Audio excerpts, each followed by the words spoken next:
Thiruvananthapuram Parassala SHO P. Anilkumar ഓടിച്ച വാഹനമിടിച്ച് വയോധികൻ മരിച്ച case ക്രൈംബ്രാഞ്ചിന് വിട്ടു. തിരുവനന്തപുരം ജില്ലാ ക്രൈംബ്രാഞ്ച് DYSP വിനുകുമാറിനാണ് അന്വേഷണ ചുമതല.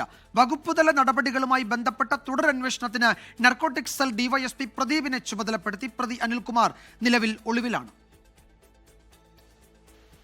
കേസ് ആദ്യം രജിസ്റ്റർ ചെയ്ത Kilimanoor police Parassala SHO P. അനിൽകുമാറിനെ സംരക്ഷിക്കാൻ ശ്രമിച്ചു എന്ന ആക്ഷേപം ഉയർന്നതോടെയാണ് കേസ് ക്രൈംബ്രാഞ്ചിന് വിടാൻ തീരുമാനം. പ്രതി CA റാങ്കിലുള്ള ഉദ്യോഗസ്ഥനായതുകൊണ്ട് തന്നെ ജില്ലാ ക്രൈംബ്രാഞ്ച് DYSPക്കാണ് അന്വേഷണത്തിന് ചുമതല കൈമാറിയത്. തെളിവ് നശിപ്പിക്കലിന്റെ ഭാഗമായി അപകടത്തിന് ശേഷം കാർ അറ്റകുറ്റപ്പണി നടത്തിയതായും അന്വേഷണ സംഘം കണ്ടെത്തിയിരുന്നു. പാറശാലയിലെ വർക്ക്ഷോപ്പിൽ അറ്റകുറ്റപ്പണി നടത്തിയതിന്റെ തെളിവുകളും ലഭിച്ചു. കേസിൽ അനിൽകുമാർ ഒളിവിൽ തുടരുകയാണ്.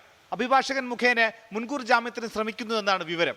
ജാമ്യമില്ലാ വകുപ്പ് പ്രകാരമാണ് കേസെടുത്തിരിക്കുന്നത്. അനിൽകുമാറിനെ സസ്പെൻഡ് ചെയ്ത് ഇന്നലെ ദക്ഷിണ മേഖല IG ശ്യാം സുന്ദർ ഉത്തരവിറക്കിയിരുന്നു. 24 തിരുവനന്തപുരം. ലോകത്തെവിടെയായാലും ഏത് സമയത്തും 24 വാർത്തകളും ഓഗ്മെന്റഡ് റിയാലിറ്റി പാക്കേജുകളും എക്സ്പ്ലെയിനറുകളും വിശദമായി കാണാൻ ഞങ്ങളുടെ YouTube ചാനൽ നിങ്ങൾക്ക് സബ്സ്ക്രൈബ് ചെയ്യാം.